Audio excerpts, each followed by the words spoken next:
배버의 최소 비용 이론, 요거는요, 수송비, 노동비, 그 다음 집정력 가지고 따지면서 수송비를 가장 중요시했다는 얘기죠. 그런 거 정리하시면 되고.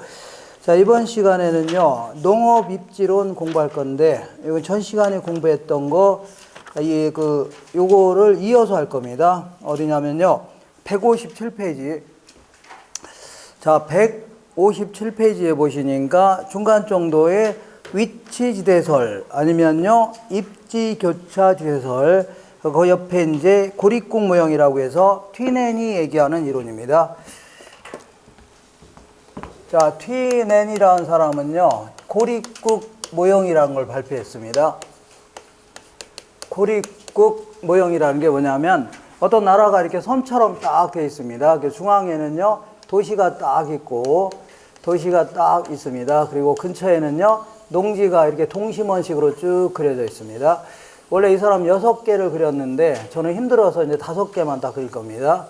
자, 그려서 자, 여기는 전부 다 이거 어떻게 되어 있냐면 어떤 섬나라가 딱 있는데 도심 쪽에 도시가 있고 이거 나머지는 다 농지입니다. A 농지, B 농지, C 농지. 그리고 섬처럼 되어 있기 때문에 여기는 다 바다입니다. 바다.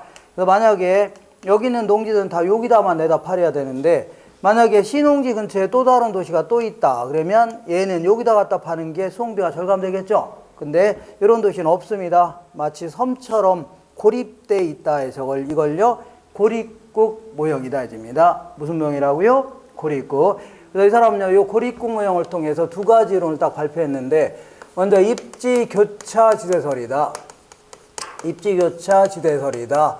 요거는요 자, 수송비의 차이가 지대를 결정한다 했던 겁니다. 전 시간에 공부하긴 했는데, 자, 수송비의 차이가 지대를 결정한다. 그러면, 자, 셋 다 비옥도는 똑같다고 치자. 뭐는 똑같다고요? 비옥도가 똑같다면, 리카도의 논리대로라면 지대가 같아야 되는데, 왜 이 땅은 지대가 비싸고, 얘는 싸다는 얘기죠? 왜냐하면, 얘는 수송비가 많이 들어 적게 들어요? 얼마 안 드니까 서로 이용하려다 보니까 지대가 올라갈 수밖에 없고, 요 땅은요, 수송비가 많이 들어 적게 들어요?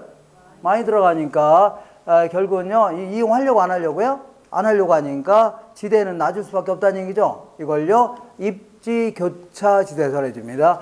그리고 요 논리를 가지고요, 또다시 농업 입지까지도 발표했습니다. 농업 입지까지도 발표하면 추가로. 자, 요거는요, 입찰 지대에 따라서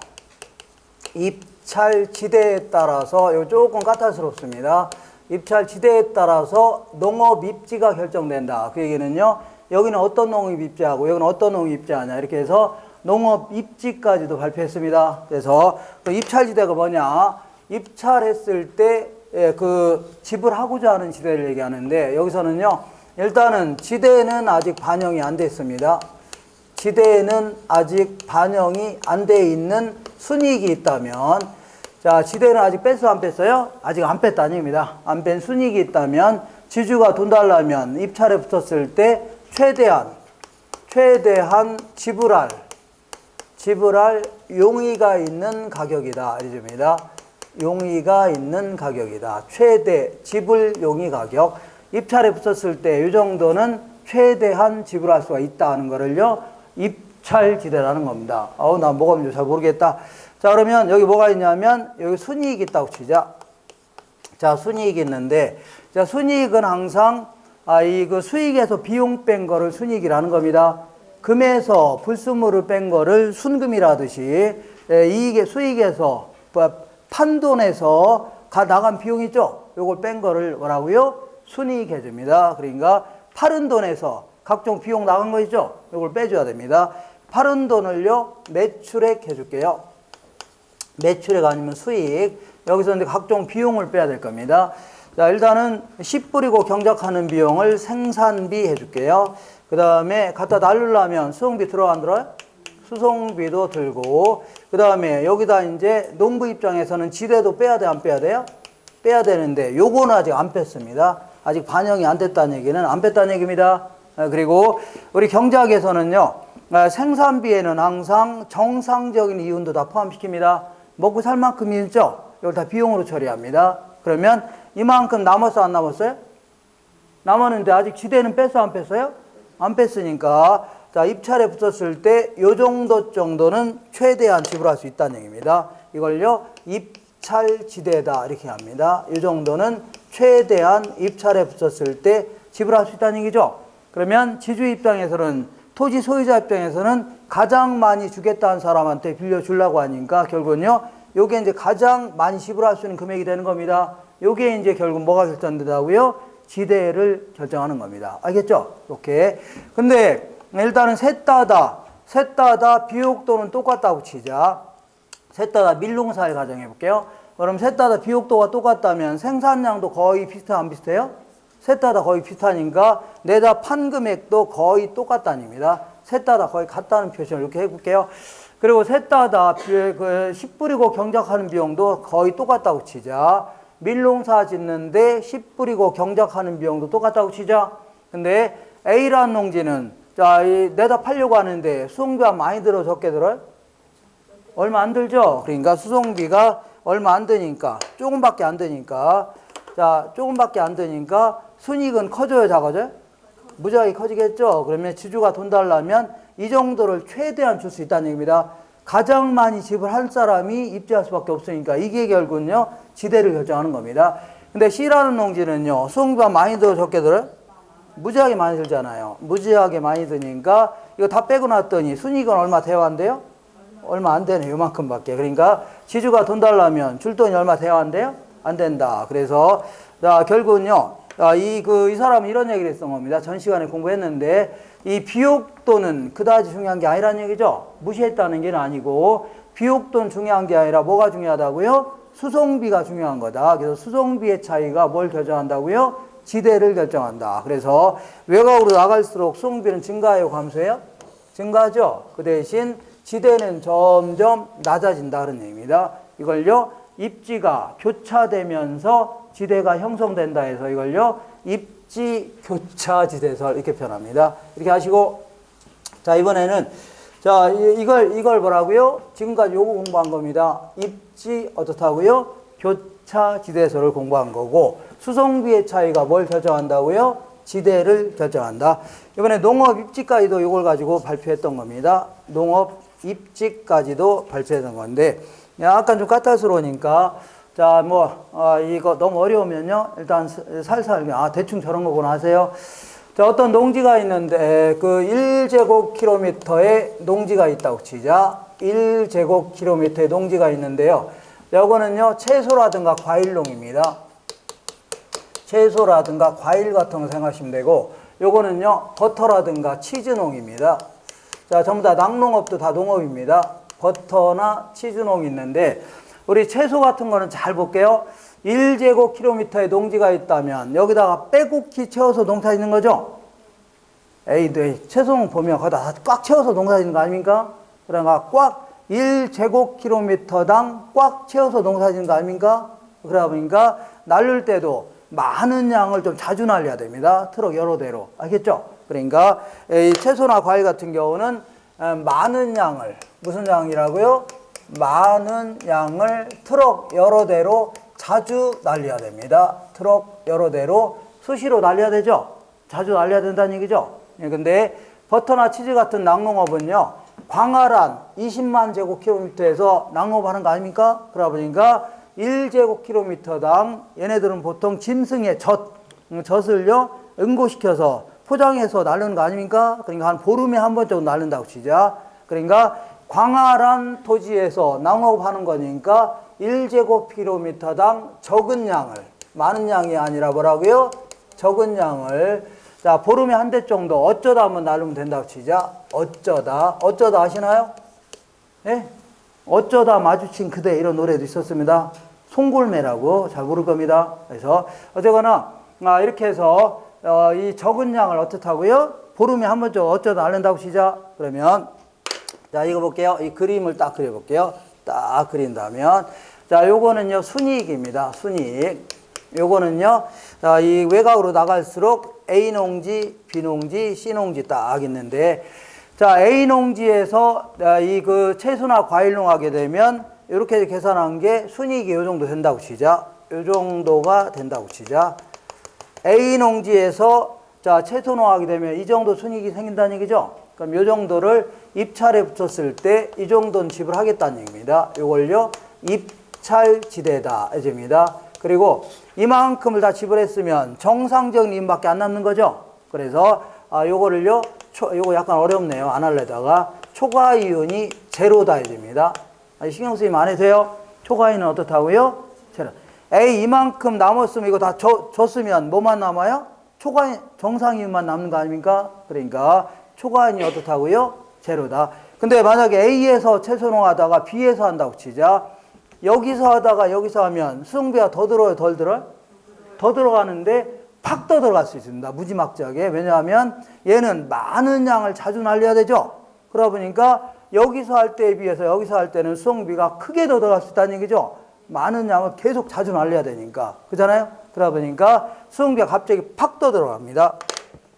자, 볼게요. 수송비가 갑자기 확 더 들어가는 바람에 순이익은 확 줄을 수 있어, 없어요? 에이, 확 더 들어가니까 순이익은 팍 줄어들죠? 그죠? 그러면 B에서 하게 되면 순이익이 여기서 팍 줄어듭니다. 이렇게. 자, 그러면 이렇게 이제 연결한 거를요, 채소라든가 과일농의 한계지대 곡선 이렇게 얘기합니다. 뭘 한다고요? 한 입찰에 붙였을 때 이 정도 지불하겠다는 얘기죠. 이렇게 쭉 연결한 겁니다. 근데 이제 버터나 치즈농 볼게요. 버터나 치즈농 얘네들은요, 광활한 토지에서 낙농업 하는 거기 때문에 1제곱킬로미터당 순이익은 낮게 출발합니다. 뭐라고요? 네, 광활한 토지에서 낙농업 하는 거 아닙니까? 그죠? 그러다 보니까 1제곱킬로미터당 뭐라고요? 낮게 출발해요. 그래서 만약에 B에서 낙농업 하게 되면 순이익은 요 정도 된다고 치자. 요 정도. 자, 요거죠. 근데 만약에 B에서 하다가 C에서 한다고 치자. 그럼 수송비가 더 들어요, 덜 들어요? 더 드는데 얘는 조금 더 들어갑니다. 왜냐하면 얘는 어쩌다 적은 양을 어쩌다 한번 날리면 되는 거 아닙니까? 그죠? 보름에 한 번 정도 어쩌다 한번 날리면 되니까 여기서 할 때에 비해서 여기서 할 때는 저기요, 수송비가 조금 더 들어가죠? 조금 더 들어가니까 조금 더 들어가니까 순이익은요, 조금 하락합니다. 그렇잖아요? 조금. 좀 어렵네요. 하지 마요. 자, 그러니까 B에서 하다가 그런다고 안 할 줄 알아요? 자, B에서 하다가 C에서 하게 되면 순이익 여기서 이걸 조금 하락해야 하나요? 하락하죠. 그래서 이렇게 됩니다. 그러면 이런 식으로 집니다. 요건 아까 뭐라고요? 채소라든가 과일농이고, 요거는요, 이렇게 그려지는 게 누구라고요? 버터라든가 치즈농입니다. 자, 지저분하니까 다시 한번 그려볼게요. 지워도 되죠? 다시 한번 그려볼게요.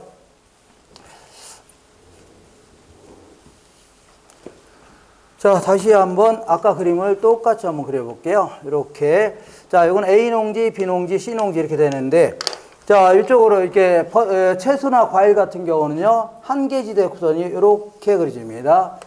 자, 이거는요, 채소라든가 과일농이 되는 겁니다. 입찰에 붙였을 때 이 정도 지불하겠다는 거 아닙니까? 그 다음에 버터나 치즈 같은 경우는요, 이러한 형태로 그려집니다. 이건 누구라고요? 버터라든가 치즈농이 되는 겁니다. 이렇게. 자, 그러면 드디어, 자, 요걸 사이에 두고, 다시 할게요. 자, 이렇게 보겠습니다. 자, 요걸 사이에 두고 이제 농부들을 불렀습니다. 농부들을 쫙 불러서, 자, 이 농지를 내가 빌려주려고 하는데, 자, 누가 돈을 많이 주겠냐 했더니, 채소농은요, 요 농지 빌릴 때 이만큼 한 달에 임대를 주겠다입니다. 근데 버터나 치즈농은 요만큼만 주겠다는 얘기죠. 그러면, 이 지주 입장에서는 돈을 많이 주겠다는 사람한테 빌려주려고 할 거 아닙니까? 그러니까 누가 입주한다고요? 채소라든가 과일농이 입주하게 되는 겁니다. 채소나 어떻다고요? 과일농. 이번에는 요 농지 보겠습니다. 여기 있는 농지는, 야, 너 채소농은 얼마 줄래 했더니 얘는 이만큼 주겠다는 얘기죠. 근데 버터나 치즈는요, 이만큼 주겠다고 하니까 누가 입주한다고요? 버터나 치즈농 입주합니다. 이번에 이 농지 볼게요. 여기 있는 걸 빌려러 가는데, 버터농 너 얼마 줄래 했더니 얘는 이만큼 주겠다는 얘기죠. 근데 채소농 너 얼마 줄래 했더니 얘는 이거 빌렸다가는 수송비 부담이 너무 커서 오히려 순이익이 아니라 손해본다는 얘기죠. 손실이 발생합니다. 그러다 보니까 빌리려고 안 빌리려고요? 안 빌리려고 하니까 결국은요, 누가 입주한다고요? 버터나 치즈농이 입주하게 되는 겁니다. 근데 우리 시험에서는요, 안쪽은 여기 채소나 과일농이 입주하고, 우리 시험에서는 여기서는 누가 입주한다고요? 채소나 과일. 여기는요, 버터나 치즈 이렇게 다 적혀 있습니다. 우리 그림이 여기는 없는데 다 적혀 있어요. 적혀 있는데 그러면 여기에는 뭐가 들어갈까요? 물어볼 것 같아요? 안 물어볼 것 같아요? 안 물어봅니다. 뭐 그런 거 물어봅니다. 그럼 뭘 물어보냐? 자, 이 채소나 과일 같은 거를요, 집약 농업이다. 이렇게 합니다. 무슨 농업이라고요? 집약 농업. 꽉 채워서 농사 짓는 거를요, 집약 농업 해주고, 그 다음 버터나 치즈 같은 거를요, 조방 농업이다. 이렇게 표현합니다. 무슨 농업이라고요? 조방 농업이라는 게, 조방이라는 표현 자체는요, 면밀하지 못하고 엉성하게 이용하는 거죠. 이런 걸 조방이라는 표현 씁니다. 그래서 버터나 치즈 같은 걸 뭐라고요? 조방 농업이 입지한다. 이렇게 했던 겁니다. 되셨죠? 그래서 여기서는 다른 거 하지 마시고 하나 정도만 뭐 풀어볼게요. 거기 158페이지 보겠습니다. 자, 158페이지에 딱 중간 정도의 기출문제 있어 없어요? 있는데 4번 볼게요. 4번. 요걸 위치지대설 아니면요 입지교차시설 이렇게 해도 상관없습니다. 위치지대설에 따르면 중심지에 가까울수록 어떤 농업이 입지한다고요? 집약농업이 입지하고, 교외로 갈수록 어떤 농업이에요? 조방농업이 입지한다. 이렇게 했던 겁니다. 자, 이렇게 해서 뭐 이 정도만 적기하시고 다른 거는요 유학지 가지고 정리하세요. 되셨죠? 근데 요거를요, 요 논리가 이제 튀넨의 이론인데, 이 튀넨이 열심히 연구해서 만든 논문을요, 요건 누구냐 하면 알론소라는 사람입니다. 거기 한 장 넘기면 어디에 있어요? 거기 158페이지 딱 중간에 알론소라는 사람이 있어 없어요? 있죠. 이 사람은 별명이 뭐냐면 알르니소입니다. 무슨 소라고요? 알르니소예요. 이 사람은 이 전 시간에 공부했던 시몬스급입니다. 걔하고 거의 비슷하네요. 시몬스는요, 잠만 처질러 자다 일어나서 남들 만든 이론을 다 베껴놓은 거죠. 이 사람도 똑같이 튀넨의 이론을, 열심히 만든 이론을 도시토지에다가 그대로 바꿔놨다 생각하시면 돼요. 이걸요, 알론소다. 별명이 뭐라고요? 알르니소인데, 이 사람은 이렇게 얘기합니다. 여기 뭐가 있냐면 도시토지에 응용해 본 겁니다. 자, 볼게요. 이게 도시인데, 도시 쪽에 이제 상업지역이 있다고 치자. 근데 우리 이제 상가 같은 경우는 아무래도 상가 있어 없어요? 상가는 하루 종일 물건을 구입하고 내다 팔고 하는 거 아닙니까? 하루 종일 물건을 구입하고 또 내다 팔고 하려면 또 트럭이 필요한 필요해요? 필요하고 할 거 아닙니까? 그죠? 그러다 보니까 자, 상업지 같은 경우는 여기서 상가를 운영할 때와 비해서 여기서 상가를 운영하게 되면 갑자기 수송비당이 커져요, 작아져요? 무지하게 커질 수 있다는 얘기입니다. 그러니까 아까 우리 채소나 과일처럼 어떤 식으로 그려지냐면 이렇게 그려집니다. 상당히 급한 형태로 그려집니다. 이건 누구라고요? 채소라든가, 이거는 상업용 부동산이 되는 겁니다. 되셨죠? 상업용. 그리고 공장 같은 거 볼게요. 공장 같은 경우는 잘 보시면, 자, 보통 이제 어떻게 해요? 우리 상가 같은 경우는 조그만 땅에다 층수 높여서 이용하죠? 단위 면적당 순이익을 높게 책정해야 됩니다. 근데 우리 공장 같은 거 보면 외곽 쪽에 넓은 땅에다가 공장 1, 2층 지어놓고 운영하는 거 아닙니까? 그러니까 단위 면적당 순이익은 낮게 출발하는 겁니다. 되셨죠? 그리고 얘네들은요, 보름에 한 번 정도 물건을 만들어 대다 판다고 치자. 어쩌다 한번 날리면 되는 거죠? 그러다 보니까 아까 버터나 치즈처럼 이러한 형태로 그려집니다. 됐죠? 이게 한계지대 곡선해집니다. 자, 이건 누구라고요? 공업용 부동산이 됩니다. 예, 그리고 우리 주택 같은 경우는 잘 보시면 아무래도 아침, 저녁으로 교통비 들어가 안 들어가요? 수송비 들어가죠? 그러다 보니까 아무래도 상가보다는 덜 들어가지만 공장보다 많이 들어간다는 얘기죠? 아침, 저녁으로 뭐 수송비 들어갈 거 아니면 기름값 들어가고, 그러다 보니까 어중간한 형태로 그려집니다. 이렇게 어중간한 형태로 그려집니다. 자, 이거는 누구라고요? 주거용 부동산의 한계지대 곡선해집니다. 드디어 지주가 땅주인이 이제 입찰에 붙인 겁니다. 입찰에 붙여서 요 농지를 빌려주려고 하는데 누가 가장 많이 주겠냐 했더니 누가 가장 많이 주겠다는 얘기예요?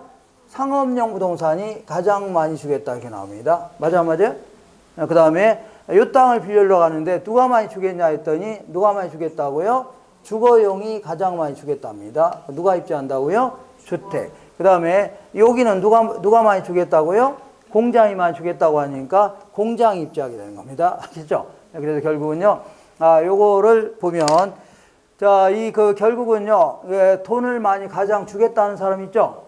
집단이 결국은 안쪽에 입지하고, 이렇게 되는 거죠? 이렇게 되는 겁니다. 그래서 요거를 지역 전체로 따진다면 어떻게 그려져요? 이렇게 매끄럽게 연결한다면 이렇게 그릴 수 있죠? 요거를요, 자, 이 알론소는요, 입찰지대 곡선, 이렇게 표현했습니다. 무슨 곡선이라고요? 입찰지대 곡선이다. 이런 표현을 썼습니다. 지금까지 한 거 문제를 통해서 확인할게요. 자, 어디냐면요. 159페이지, 오른쪽 맨 아래 볼게요. 맨 아래. 자, 찾으셨나요? 자, 1번 볼게요. 알론소는 단일 도시의 토지 이용 형태를요, 설명함에 있어서 입찰지대의 개념을 적용했다. 뭘 적용했다고요? 입찰에 붙였을 때 어느 정도 줄 수 있냐, 이런 걸 적용했다. 자, 그러면서 3번 해볼게요. 입찰지대 곡선은 우하향하면서 원점을 향하여 볼록한 형태를 취하게 된다. 요렇게 해서 쭉 외곽을 쭉 연결한 거 있죠? 요거를요, 입찰지대 곡선이라는데, 얘는요, 요게 원점이라는 겁니다. 원점을 쳐다보면서 볼록해요, 오목해요? 원점을 이렇게 쳐다보면서 볼록해요, 오목해요? 볼록하잖아요. 오목한 거는 이렇게 그래야 오목한 겁니다. 볼록하잖아요. 그래서 저기 어떤 배불뜨기 아저씨가 저거 보면서 볼록하죠? 볼록하다. 그래서 원점을 향하여 볼록한 형태를 지닌다. 맞아, 안 맞아? 맞죠? 그 다음에 알론소의 입찰지대 곡선은요, 여러 개의 지대 곡선 중에 가장 높은 부분을 쭉 연결한 포락선이다. 여기는 얘가 많이 주겠다는 얘기죠? 얘는 얘가 많이 주겠다. 얘는요, 얘가 많이 주겠다. 그래서 쭉 외곽을 연결한 거를요, 포락선 이렇게 표현합니다. 알겠죠? 그렇게 외곽을 쭉 연결한 걸 뭐라고요? 포락선이다. 요 정도 마시면 되고, 다른 거 하지 마세요. 다른 거 하면 좀 헷갈립니다. 지금은 너무 많은 걸 하게 되면 공부하기 싫어집니다. 요 정도 하시고, 자, 오늘 했던 거를 총정리해 보겠습니다. 오늘 했던 거를 무슨 정리한다고요? 총정리해 볼게요. 오늘 나눠드린 프린팅 보겠습니다.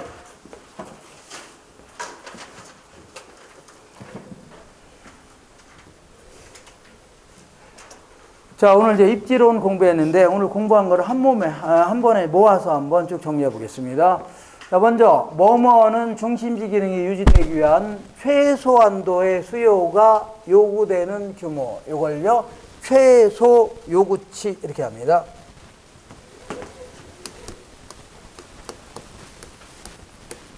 요구치다. 이렇게. 자, 두 번째 보겠습니다. 두 번째. 자, 재화의 도달 범위는요, 중심지로부터 어느 기능에 대한 수요가 0이 되는 지점까지의 범위.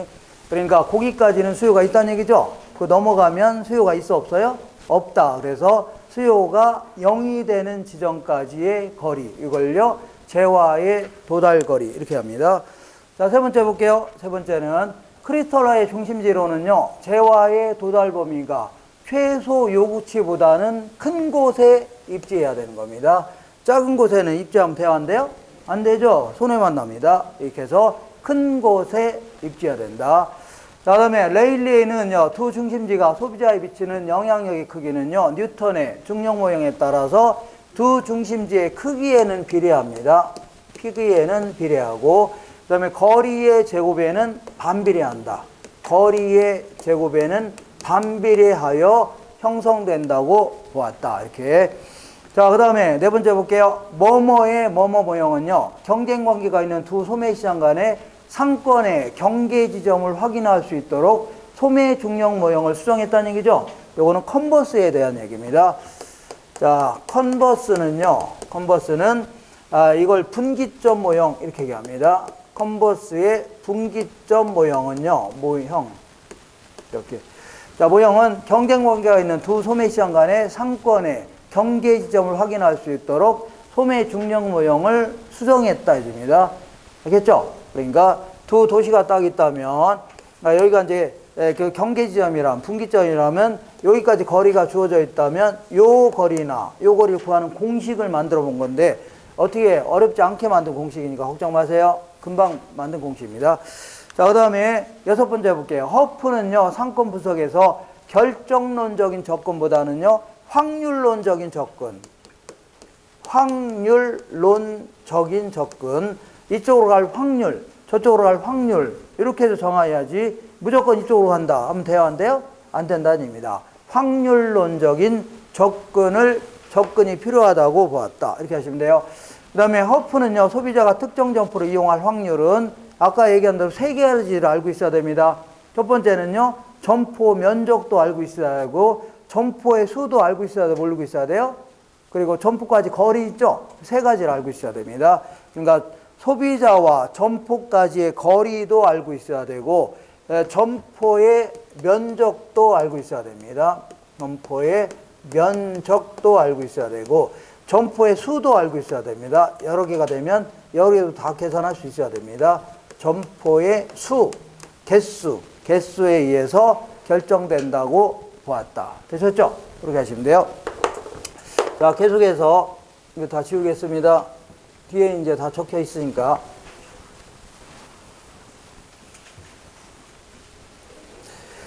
자, 그 다음 문제 보겠습니다. 자, 거리마찰계수는요, 시장의 교통조건과 매장 물건의 특성에 따라 달라지는 값인데, 아까 얘기한 대로 전량. 자, 전량이 요번에 마작을 시작했답니다. 마작. 자, 그래서 이 전문품일수록, 뭐라고요? 전문품일수록, 교통이 양호할수록 마찰계수는 어떻다고요? 작아지는 겁니다. 마찰계수는 어떻다고요? 작아진다. 자, 그러면 거리 마찰계수는 시장의 교통조건과 매장 물건의 특성에 따라 달라지는 값인데, 교통조건이 좋아지면, 양호하면 마찰계수는 작아지죠? 거꾸로 교통조건이 나빠지면 마찰계수는 커진다 해줘야 되겠네요. 커진다. 이렇게 답하면 돼요. 자, 그 다음에 뭐의 점포는 같은 업종이 서로 모여 입지해야 유리하다. 이거는요, 집재성 점포를 얘기합니다. 집재성 점포. 우리 그 가구점 같은 거 생각하시면 돼요. 집재성 점포다. 그 다음에 동종업종의 점포가 서로 분산 입지하는 유형의 점포를요, 산재성 점포다 이렇게 합니다. 산재성 점포다. 여기는 뭐 잡화점이라든가 이런 것들이 있죠. 세탁소 이런 거 생각하시면 돼요. 네, 동네 이런 게 편의점.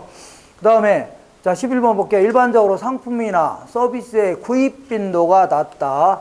구입 빈도가 낮다는 얘기는 어쩌다 한번 간다는 얘기죠. 백화점 생각하시면 돼요. 자, 그래서 백화점은 자주 다녀요? 어쩌다 한번 다녀요? 저 같은 거 6개월에 한번 다니는데 화장실 가려고 합니다. 그러니까 이런 백화점은 상권의 규모가 커요, 작아요? 크다 해줍니다. 상권의 규모가 크다. 그 다음에 이 뭐뭐는 특정 점포가 최대 이익을 얻을 수 있는 매출액을 확보하기 위하여 어떤 장소에 입지해야 하는가에 대해서 8가지 원칙을 제시했다. 이거는 넬슨이 얘기하는 내용입니다. 넬슨. 이렇게. 넬슨의, 넬슨의 이론입니다. 넬슨의.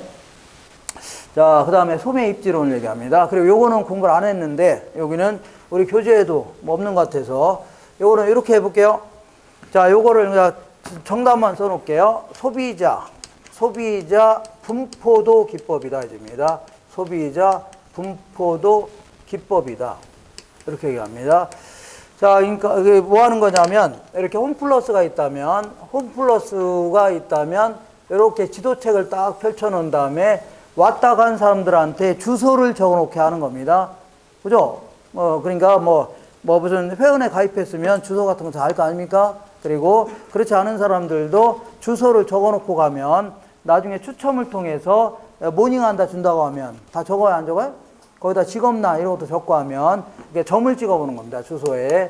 주소가 있을 거 아닙니까? 딱 찍어본다면 이렇게 찍혀 안 찍혀요? 찍히고, 그 다음에 아주 멀리서는 잘 안 오려고 할 겁니다. 또 다른 매장이 또 있으니까. 이렇게 해서 일단 상권의 범위를 정하는 겁니다.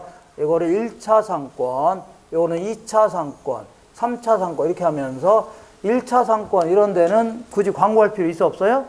근처에 있으니까 다 올 거 아닙니까? 그래서 이렇게 그 상권의 범위도 좀 파악하고, 그 다음에 고객의 특성도 파악할 수 있는 거죠. 거기 직업도 써놓아가면 어떤 특성이냐 이런 것도 알 수 있는 거 아닙니까? 그리고 이런 데는 굳이 광고할 필요 있어 없어요? 없다 이런 걸요. 판매 촉진 전략 수립에도 도움이 될 수 있다. 이런 걸요. CST 기법이다. 커스터머 하면요. 이거는 소비자란 뜻입니다. 스파팅 해주면요. 점을 찍다 해줍니다. 테크닉 하면요. 기법이라는 얘기입니다. 이걸요. 소비자 분포도 기법은요. 상권의 규모뿐만 아니라 고객의 특성 파악 및 판매 촉진 전략 수립에도 도움이 되어야 한대요. 될 수 있다. 이런 걸요. 소비자 분포도 기법. 이렇게 저 간단히 하세요. 자, 그 다음에 우리 교재에는 아까 보니까 없는 것 같아서 다른 교재는 있습니다. 자, 그 다음에 이번에는 상권 획정을 위한 접근법으로 공간 독점 접근법, 시장 침투 접근법, 분산시장 접근법 이런 게 있는데 일단 고급자가 나왔어 안 나왔어요? 나왔죠. 부가티 승용차 얘네들은 자, 이 살 수 있는 집단이 상위 계층 0.01%라고 치자. 그럼 요게 상권이 되는 거죠. 이렇게 해서 시장을 별도로 분산시켜서 고소득층에만 예를 들어 한정시켜서 상권을 정해볼 수 있어 없어요? 있죠. 이렇게 하는 걸 뭐라고요? 분산시, 그러니까 고급 가구점 같은 게 나오면요. 분산시장 접근법. 요게 유용합니다. 분산시장 접근법이다. 요걸 가지고 상권을 정해볼 수 있다. 그런 의미입니다. 이렇게. 자, 그 다음에 또 있나요? 자, 이거 다네요. 자, 이렇게 해서 요 정도 하시고, 이번에는 이제 공업입지론 알아보겠습니다.